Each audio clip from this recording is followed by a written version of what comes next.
Hello, welcome to the Car Spa. This is an auto repair shop that is by women, for women. Women work hard and so do their cars.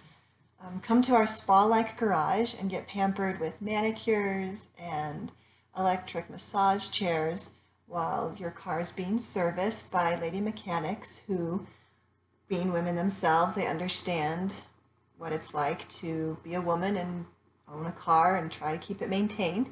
The car spa services include oil changes, tire rotations, inspections, just basic repairs and maintenance and things like that.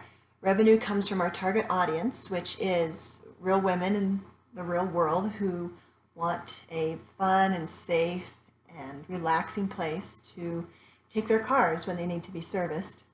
My market includes single moms or women who never married. Anyone who doesn't have a husband or father who will take care of their cars for them. Our services are competitive, honest, and the lady mechanics talk to our customers as women to women. We don't just fix cars, we educate and empower women while giving them a pampering experience that they deserve.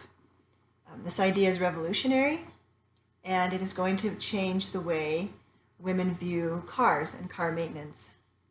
My ideas are better than the competition because, again, we empower women and give them a fun and relaxing place to take their cars to be serviced. Going to the mechanic shop shouldn't be stressful. It should be relaxing. It should be positive for both the customer and for the car. We maintain this quality through the service of extra care and treatment that our customers receive. Thank you for listening to my pitch.